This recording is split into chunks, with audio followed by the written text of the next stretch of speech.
Hi, friends. Welcome back to How to Eat an Elephant. I am your host, Ian Andrews, joined today by Emily and Megan, and we are going to institute a little bit of a different thing today. I am on the road at my old alma mater, Hillsdale College, and have been talking pretty well nonstop for almost 2 solid weeks. And I'm a little sick. I'm a little tired, and I think I'm going to hand hosting duties over for the day to Emily and Megan and just sort of be a participant along with the rest of you readers. So, you two, thank you and take it away. We are delighted. Emily and I are co-teachers all year long in the school year.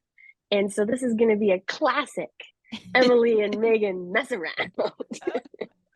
And what a section. What a section for us to get to sport around in. Yeah, This no is like kidding. payoff time in our novel, you guys. We have two sections that we're going to go through today. One has to do with Javert and his coming to grips with the realization that he may not be as perfect as he thought. And Uh, the other is a focus on Marius coming back into the fold of his family and realizing the true nature of his relationship with his grandfather. So those are the Yay. two sections that we have to talk about today. Bad news, good news. I guess we have to Yeah, start yeah. with the bad news first. good news, bad news. Oh my gosh. Yeah. Wow. What did you guys think of the Javert section? My first thought was to be a little bit confused that he's held up as a Napoleon at the Yeah. beginning of this section. Yeah, I And really like that, honestly. it used to be Jean Valjean who was our kind of Napoleonic figure. So it's Mm-hmm. interesting that it has switched here to Javert, although Hugo does say that Napoleon had two attitudes, one with the arms crossed across the chest Mm-hmm. and one with his arms behind him. And this seems to be a different portrait of Napoleon Yeah. the defeated, perhaps. Mm-hmm. Yeah. Yeah, actually, I was talking with an old professor friend of ours, Dr. Klein, about this very scene a few days back. And the way that Hugo puts it is one of these two attitudes of Napoleon, Javert had never demonstrated before. Mm-hmm. Yeah. There's giant contrast in the arms folded in front is a noble, just man in command posture, and Right. in the back indicates one of two things: either humility, which is something I get the sense Javert does not possess, Mm-hmm. or despair, right? Or actually, yeah, I agree. But I would say, or a third thing, or imprisonment. Usually, a convict is chained with their Oh, hands Megan, behind their yes. back, That I is a love great that. insight. Yeah. which is pretty cool. I just That thought is of that as you were really talking. cool. I love that. And I had a thought, but it has left me. So Well, never I mind. wonder what is imprisoned. If we follow that train of thought, what is it that he is imprisoned by? Is it Valjean's grace Hmm. and compassion? Is that imprisoning him? Is it his own addiction to righteousness, to the law, that is imprisoning him? Hmm. What kind of a prison is he in? Mm, Seems to be that's what Well, the section is concerned with. I think you're right. I think that's the question of the section. And there are some obvious answers, and then there's some digging to be done because the obvious one would be that he now is a fugitive from justice, the way that mm, Jean Valjean was before. And that's the way Hugo puts it on page 1316. He's a fugitive from his understanding of duty and justice and rightness. There was a duty that he had to turn in Jean Valjean, this convict, and he did not do it. For the first time in his life, he didn't just snap a salute and do what the law required. And Right. so now he is at fault and he can't let that go. yep. But I think there's a deeper reading also on that same page that has to do with his sight of himself and his knowledge of himself. He's a little bit. There are two words used in the middle of the page there.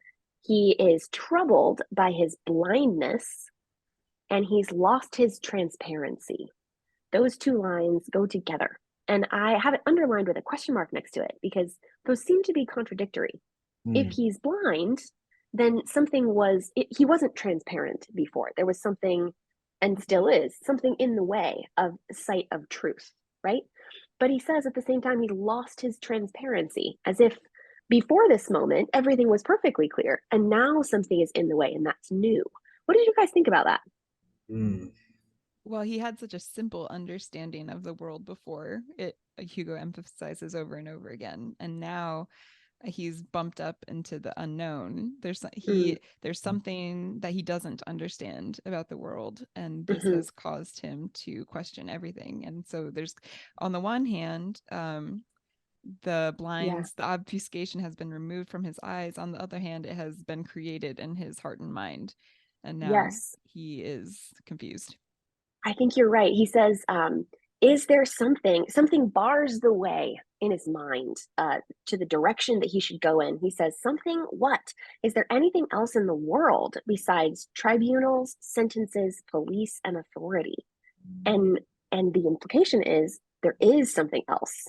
And he's never seen it before, and now it's in his way. Yeah. Now it's real and present and blocking that transparent, perfect straight line view of the world as Right. only just.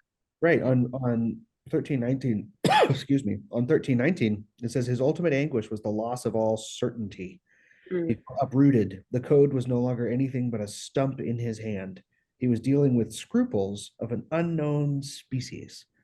mm, Within there was a revelation of feeling entirely distinct from the declarations of the law, which he's made his whole identity up until now. His mm-hmm, only standard hitherto. To retain his old virtue no longer sufficed. An entire order of unexpected facts rose and took control of him. An entire new world appeared to his soul. Favor accepted and returned, devotion, compassion, indulgence, acts of violence committed by pity on mm, austerity, respect of persons, no more final condemnation, no more damnation, the possibility of a tear in the eye of the law, a mysterious justice according to God, going counter to justice according to men. In the darkness, he could see a fearful rising of an unknown moral sun. He was horrified and blinded by it, an owl compelled to an eagle's gaze. Maybe one of my yeah. favorite passages in the whole novel so far.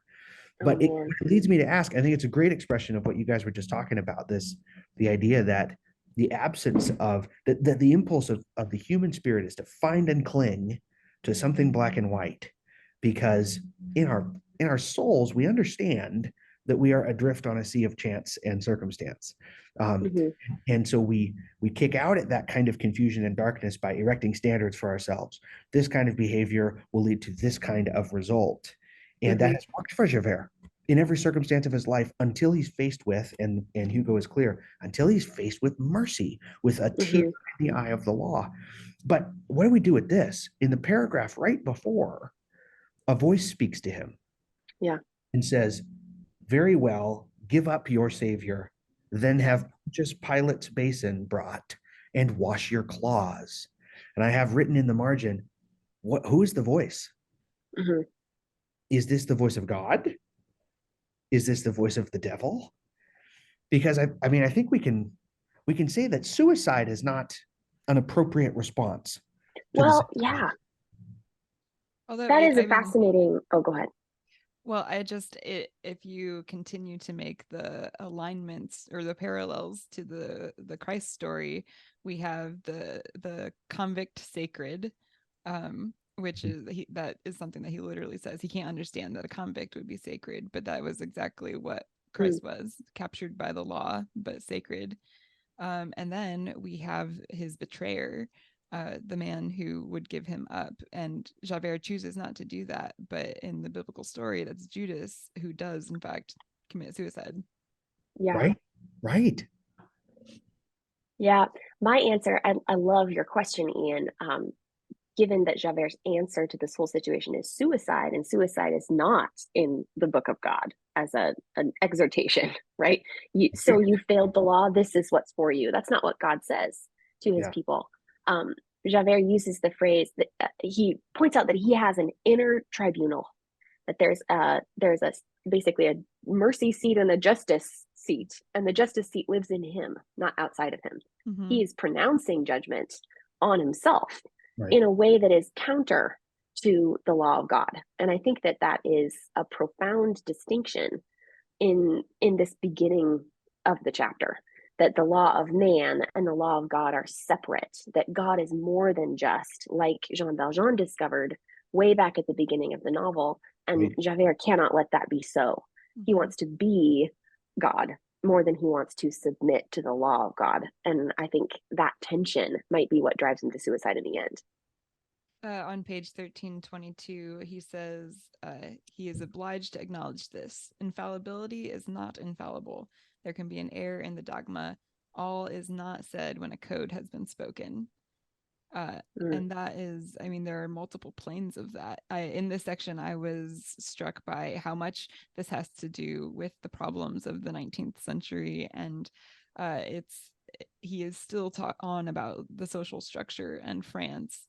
And yet it begins to have theological implications. And even in a law, in a black and white law, all is not said when a code is spoken, which is really, God is more than just. There are these ultimates in the universe, justice, and righteousness and law, and yet they don't represent the fullness of reality. Mm-hmm. Yeah. On page, oh, sorry, go ahead, Ian. Well, I just think that's really well expressed. They don't represent this, what did you call it? The total of reality, or the sum of fullness. Yeah, and I'm thinking of the line of a couple pages before that, where he says he was compelled to recognize the existence of kindness. This conflict had been kind, and he himself, wonderful to tell, had just been kind.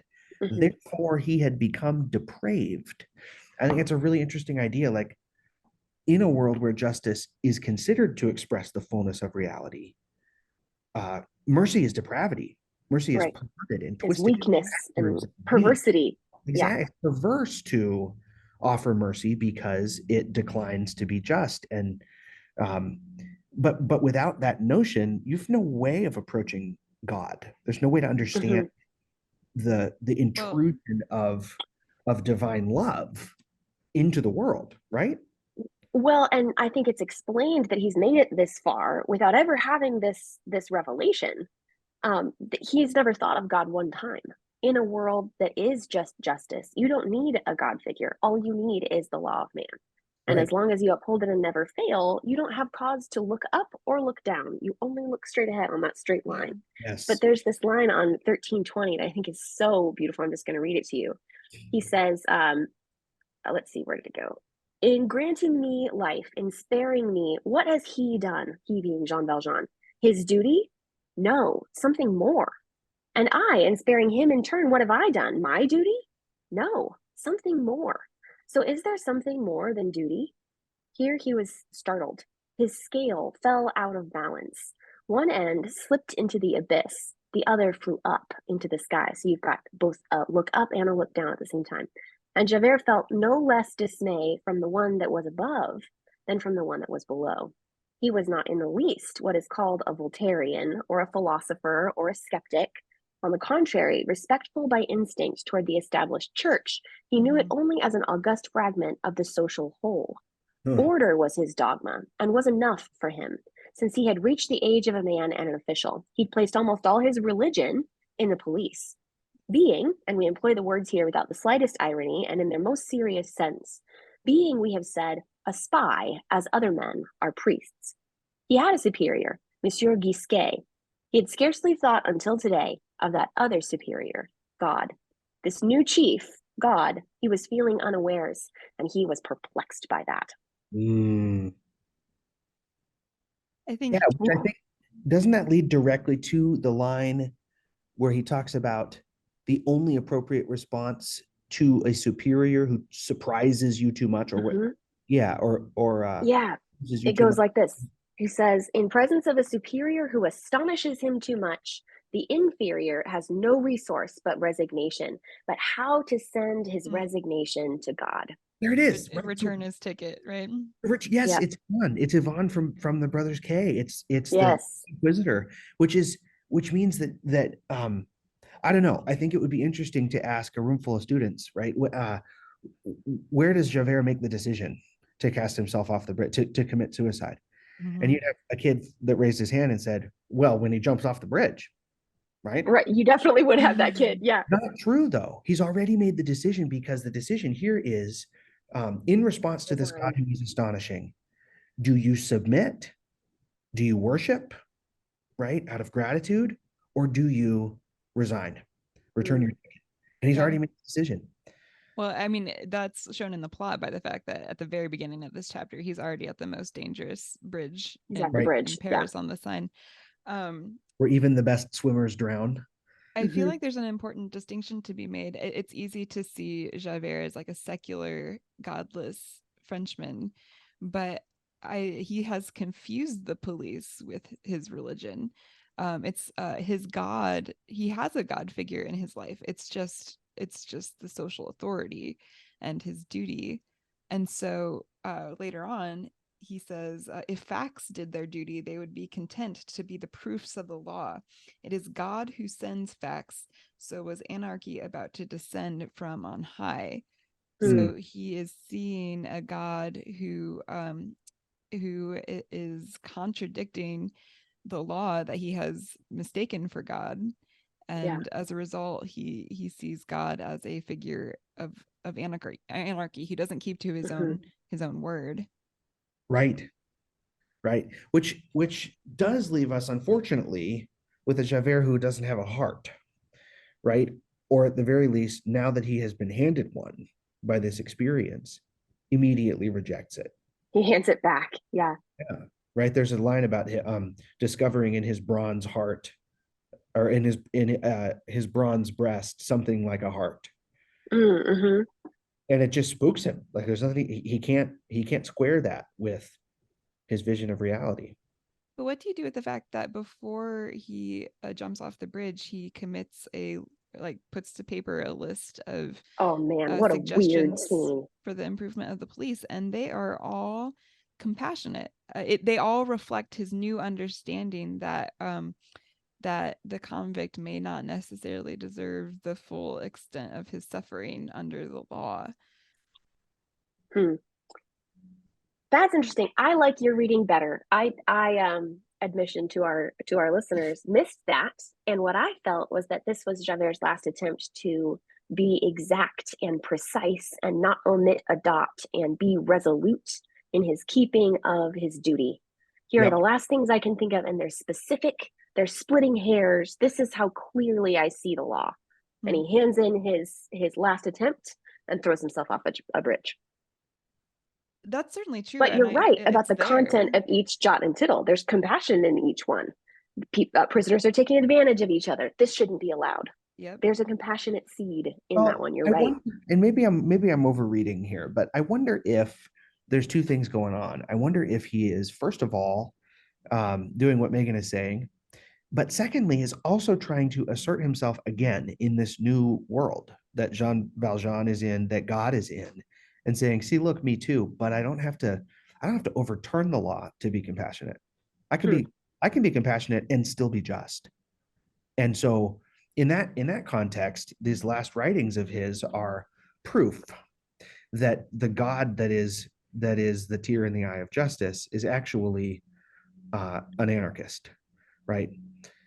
Because look, if I, Javert, can be both compassionate and just, then how much more so should God be able to be if he is really God? So it's consistent then that he would go chuck himself off a bridge, right? Behold, I have proven it. I've proven that the way I see the world can actually work with the idea of compassion without doing violence to justice. And so, given a world where kindness is depravity, there's no reason to be here anymore.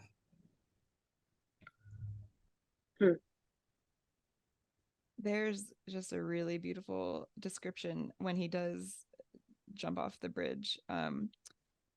Of the imagery that's used here. It says he's leaning out and looking over the bridge. Everything was black.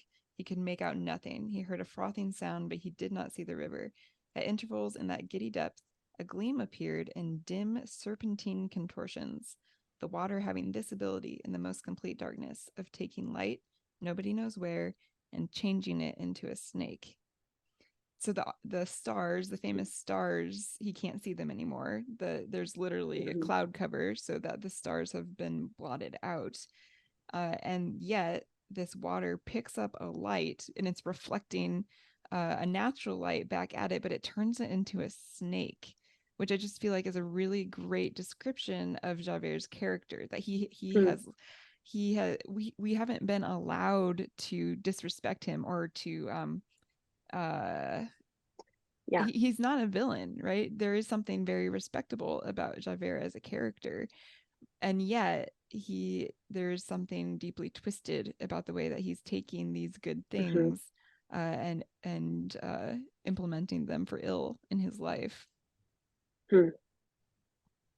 Yeah, I actually started circling words in the passage just after what you read, Emily, circling words that led us to an atmosphere, whether positive or negative, in an attempt to figure out what calls him to jump off the bridge. Because it's a little bit like that water that you just read about has a personality in this scene. And Mm-hmm. it's supposed to represent immensity and a chasm that if you're thinking of Javert walking that straight line and seeing suddenly up above and down below, those two directions that he'd never thought of before, this water is the chasm down below, and it has a personality that's calling to him in a tempting kind of way, kind of like the serpent in the garden. I think there's a Yeah. reason that the snake image is there, but listen to the words that all have an atmosphere to them in this section. The chill is hostile, the odor is insipid, the breath rising from the abyss is savage. The whispering is tragic. The vastness is dismal. The void is gloomy. And the scene is full of horror. All of those words are hellish. This is the Yeah. hellscape calling to him. And he submits to it rather than submitting his will to the infinite up above him. Yep. That is just, this It's is a his tragedy. response to the impossible. That the impossible again comes up when he looks down. He just sees an abyss. But all that you just said reminded me that we shouldn't forget that from the very beginning of this novel, the drowning man has represented the miserable Yes. people. Jean Valjean experienced it. There was that long passage at the beginning that described the drowning masses of the poor Mm-hmm. in France, and here someone actually chooses to enter that abyss and drown himself in it. But that does make Javert one Yeah. of the miserable people. It absolutely does. And whenever I think of that scene of the miserable people at the darkest point and the lowest point in society, I always come back around to this with you guys. God is present in that darkest scene. And Hugo never lets us forget that even the man alone in the dark has someone with him who witnesses his darkness. And so even here, I just wonder, where's God in this scene? You know, Hugo doesn't let us think that any man is without him, even at his darkest point. Where is Well, God I in this scene? wonder, the very very last line of this chapter talks about the witness to his suicide. It says, Mm, he sprang up and fell straight into the darkness. There was a dull splash, and the night alone was admitted to the secret convulsions of that obscure form which had disappeared under the water. mm, The night is witness to his suicide. So he is mm. isolated and alone, and that is definitely emphasized. But I do think there's something interesting He in the still fact pays that, attention to the idea of witnessing. yeah, Hugo still draws attention to the witnessing of the suffering. Hmm. Man, yeah, I don't know. You could drive yourself crazy thinking of symbolism and imagery in this scene because just like with Javert in the sewers, there's an under the water and a coming back up Mm-hmm. for every other character in the story, and Javert doesn't come back up. It's a Yep. death without a resurrection, Yep. even though the way that he dies is underwater. It's a baptismal image almost. That reminds me of, and maybe this isn't connected, but in the next scene that we're about to discuss, when Marius thinks about his friends who are dead, he says that he felt like he had gone into the tomb and come back out, but everyone else had been left there in the Everyone else tomb. had left. Yeah. Whew. I don't really know what to do with that, except for except for that Hugo has led us to believe that the seeming death is not necessarily the final word. Mm.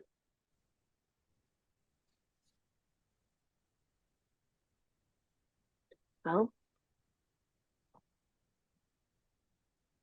I'm glad that Javert didn't go back for Jean Valjean to set the scales right. That was his, he said there were two options. One was to go back and do his duty later, even though he'd failed for a moment, and the other was this. And I am glad he did this instead, I guess. Yeah. Oh Well, man, one of the and this things. is Sorry, Emily. oh, I was about to make a silly comment, so go ahead. Well, one of the things is just wrapping up Javert's character. Um, he's hoisted on his own petard, right? Like there's a sense in which he has equated duty and justice his whole career. And now what he finds is that it would be unjust to go back and claim Valjean. Yeah. Mhm. He now owes the man a debt. And so his ultimate commitment is to justice, which means he must fail his duty. And I don't know. I think that is a chilling admonition to a really basic human instinct, Yeah. which is to keep the scales balanced for your sake and for others. And it's ultimately not possible. Don't mistake yourself for the scales themselves. You are Right. not the scales. Right. Well, I was just thinking about how wonderfully staged this scene always is in the musical. In the production, the very first production that I saw before they changed the set. I forget what they do in the new set, but I just love the way that Javert jumps and dangles in the middle of the stage and the bridge rises up above him. There's the hanging man. It's so good. I had not thought about Javert as some sort of a Judas figure. That's really interesting. Well, yeah, I don't know. That might be pressing it too hard. He definitely doesn't end up betraying Jean Valjean, but in a sense he has betrayed God. Yeah. By choosing to return his ticket, to send in his resignation, he has betrayed the ultimate. Huh. Wow. So he's a hanging man at the end. That's so interesting. So what do you guys make of the long and happy and wonderful passage that follows this? I think it's such a great pairing, actually, because Javert encounters the impossible and hands in his resignation. And now we have the grandfather confronting the impossible restoration of his relationship with his grandson. And we get Basque, his servant, who sees him. It says, Basque, who watched him through the half-open door, was certain he was praying. Hitherto, he had hardly believed in God. But there's a return instead. It's the other side of the coin. So presented with the impossible, this old man chooses to submit himself to the higher power and to rejoice in giving up his understanding of reality and just giving himself over to joy. Yeah. And he gives everything that he has, material as well as emotional and spiritual. I don't know how much in order we're going to go in this passage because there's so many fun things to notice, but I could not help but laugh out loud at the scene when Marius has come to and has been mentally preparing himself for a renewed battle with his grandfather over Marion Cosette. And then his grandfather comes in and says, you should really start eating veal. We got to get some red meat in your system because you can start recovering by eating sole, fried sole. But to put the sick man back on his legs, it takes a good veal cutlet. And Marius then turns to him and says, this leads me to say something to you. I wish to marry. And the grandfather just makes so much fun of him, basically says, what a transition. Or scene. Yeah, but halfway down that he literally says, you take the bull by the horns. Battle. Ah, that's good. I propose a cutlet and you answer, apropos, I wish to marry. That's what I call a transition. Oh, great. But also, like, I have definitely done that myself. Like when there's like something you're really concentrating on that a hard conversation, you have to have, and someone comes to you and it's just a totally random conversation, and you're like, okay, but this. Oh, okay. They're like, whoa. Yeah. Oh man. It was so good. You guys, the scene that follows, of course, Marius is delighted and surprised and selfish. All he can think about is that his desire is going to be fulfilled. He's not even thinking about his grandfather. But he does say, he says, father. He calls him father for the first time Yeah. since all of Mhm. the coming apart of their relationship. And watching the grandfather hear Marius accept him and love him back is Yeah. so profound. At this scene in particular, he says, he took Marius's head and he hugged it in both arms against his old breast, and they both began to weep. That is one of the forms of supreme happiness. Father, exclaimed Marius. Ah, you love me then, said the old man. There was an ineffable moment. They choked and could not speak. Oh, So worth it.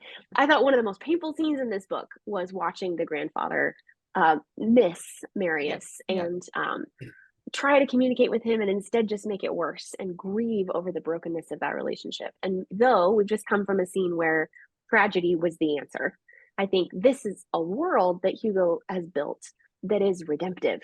Yeah. And he doesn't let us wallow, not even for a second. I'm yeah. so grateful for this reconciliation right on the heels of Javert tossing himself off a bridge. Well, and it's so real too, because one of the things he tries to do in Loving Marius is change his political opinions, and he Yeah, just he can't. And it's so we can't funny. do it. He tries to change his language about how he talks about revolutionaries and and finally he just hurtles out of the room, finds a servant, grabs him by the scruff of his neck, and says, "But they did murder him, though." I mean, Yeah, yeah. It just this is the Hugo that I have hoped has been lurking in the corner, because he spent Mhm. so long. He had beef with France and with the social structure and the politics, and he's had his piece. But he here, in the voice of the grandfather, he says, the Bible says multiply. To save the people, we need Jeanne d'Arc, but to make the people, we need Mother Gijonnet, or however you say Mm. that. But the Sounds good to idea me. is, I tried to make it sound French. Um, um, we've had the barricades, we've had the people sacrificing themselves for a cause, but in the end, you can't really save the people. Well, I mean, he says you save the people through Joan of Arc, but like, Mhm. that's not ultimately where the life of the people is. The life of the people is in the marriage and the family and in the relationships, and Mhm. he allows these things to supersede the barricades, Yeah. which is yeah, I so think great. that the distinction you're drawing, I really love it. The distinction you're drawing is between politics and culture, and Mhm. both he and Marius have been guilty uh, in a tumultuous era of equating the two. Culture is politics. And what he realizes at the end, and I love that it's put in the words of the very old rather than in the words of the very Mm. young. What he realizes at the end is, nah, I'm not the same thing at all. Not the same thing at Mm. all. Hold whatever political opinion you want, but I am going to fill up your new wife's life with all of the culture that Yeah. I have inherited from this great Mhm. nation of ours. And the nation can talk about itself however it wants. I think all y'all straight laced, black and white bourgeois peasants are really silly. But never mind that. Here's some satin, right? Like there's just this Mm.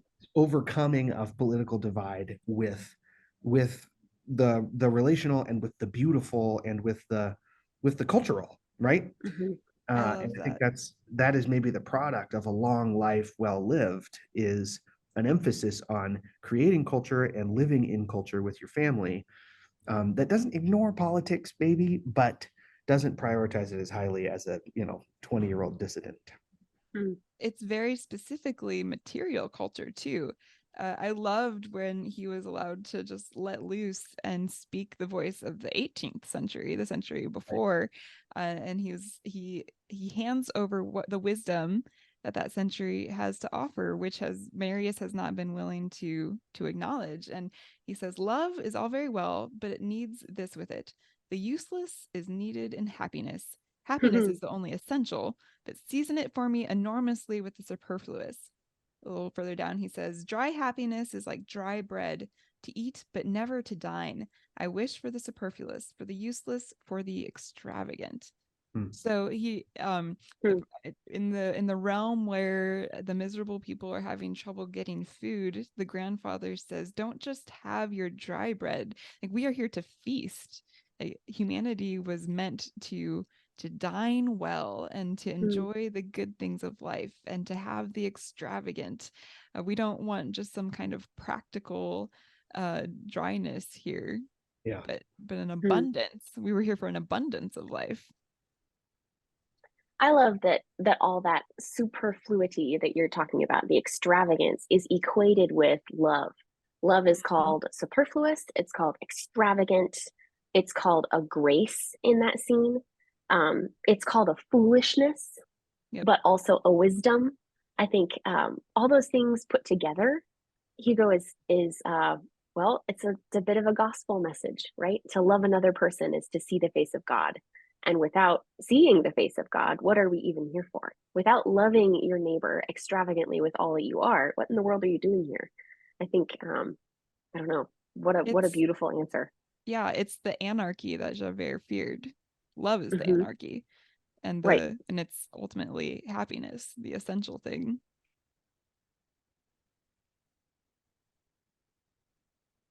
And we are all very satisfied with the happy ending. And the happy ending is not only are Cosette and Marius together, but they're filthy, ungodly rich.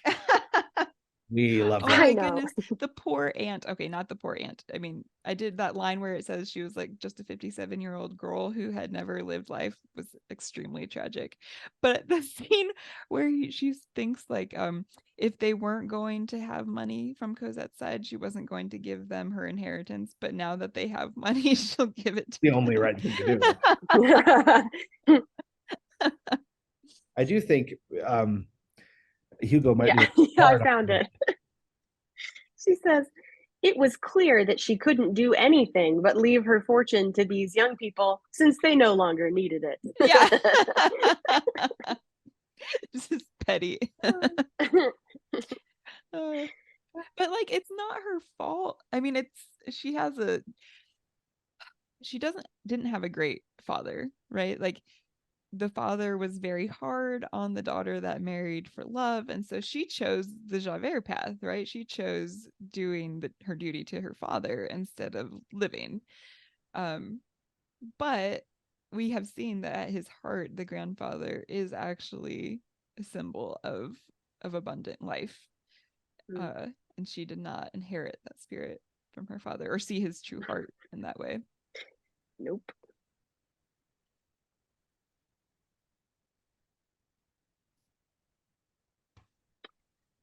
Well, we end this section with Marius turning from his wedded bliss.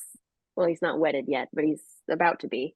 And he turns from the delight and the joy filling his present life and looks back at the man who gave him his life.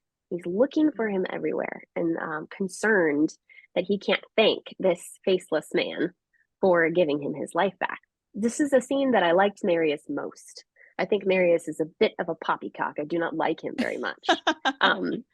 But in this scene where he actually remembers that he owes his life to someone and envisions what that man must have experienced to save his life, he says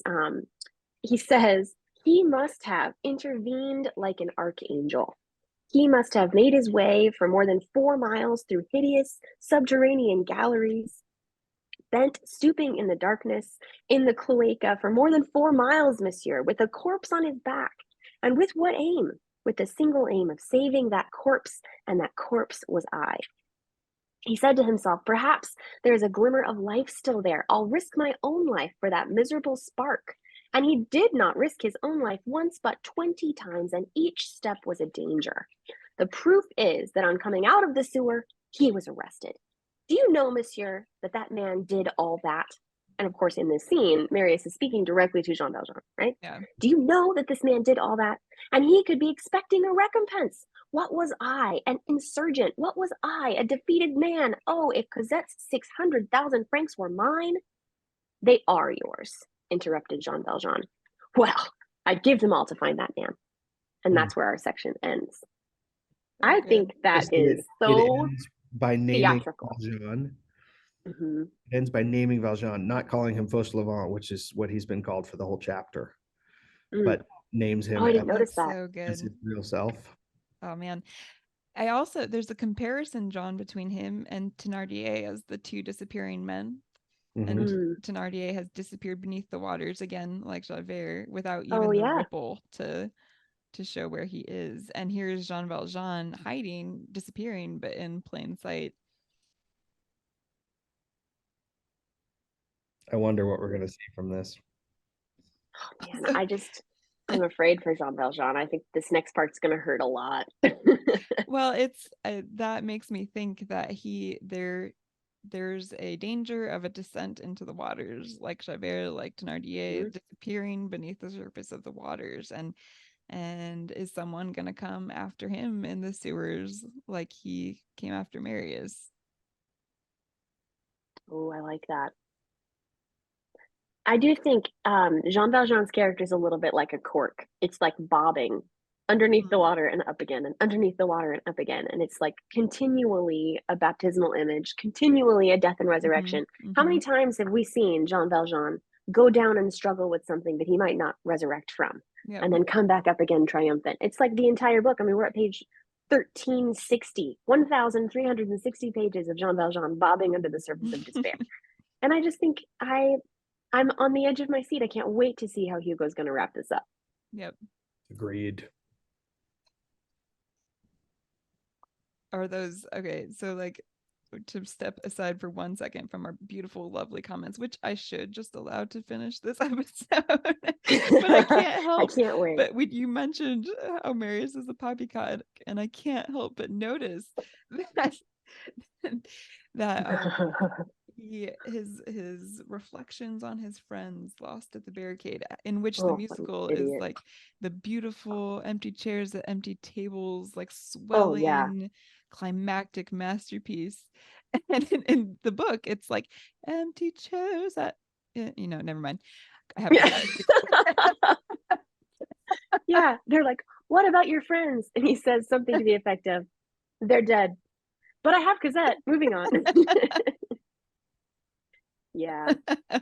The director of the musical was right every time. He's like, I think we need to encourage a little humanity in Marius. Let's give him some credit here. Well, I think it's probably appropriate at this stage to ask the question, how do we feel the musical has done thus far? And I think my verdict is it is a spectacular piece of literary interpretation. I don't know if you guys noticed, but I scheduled us a whole episode to just talk about the musical. Not that we haven't been this whole time. No, but I think that'll be fun. That will be fun. I thought as we were reading, oh, sorry. Oh, no, go ahead. As we were reading the section about Javert, of course, all that's going through your mind if you've seen the musical is stars, right? You're singing that song in your mind. And I think it's interesting that the tone, like the musical, like major chords of that song are triumphant sounding, even though at the end, like the final note of the song even is a major chord, and it's triumphant, like trumpets in heaven. Yeah. Even though he's falling, the bridge is rising. There's so much vertical attention, and the music is resounding and happy sounding, even though he's jumping off the bridge and dying in that moment. It doesn't sound tragic, and I think there's something thematic in there. He loves the stars. He loves the light. He just is mistaken the nature of the light. He's just at a remove. You have to have sympathy for him. Yeah, I think he rejects the God of mercy, but he sees him, and there's something. Hugo, as an author, is validating the existence of a God of mercy, and there's something triumphant in that, even though Javert, the character, turns his face away. And again, just to return to it one more time, I think it's interesting that Hugo leaves like Courfeyrac and Enjolras and Marius's friends on the barricade in the tomb with Javert. They don't, at least in this so far, they do not have some kind of resurrection. It's Marius, the lover. Although, if the musical is to be believed, by the end there will be a heavenly barricade, and all of them will be singing on it. Do you hear the bees sing? There will be. We're not to the end yet. I really hope that's a Hugo idea. I hope that he really does put up a barricade at the end and say, by the way, Fantine is on top. Oh, man. Well, thank you, Ian, for joining us from your travels. And Yeah. thanks to you all. This has been a Megan and Emily Messenger. I don't know. Ian was like, I don't really feel like talking. And then he was like, Yeah. actually, I've been in a college environment for 2 weeks and I have lots of Let me drop academic some ideas. wisdom. I'm sorry. It was awesome. Well, you guys are great, and all you listeners are the best. I'm so glad we get to do this show with you. I hope you'll come back and listen to more. And I suppose we'll see you next time around on how to eat an elephant. Bon appetit. Bon appetit.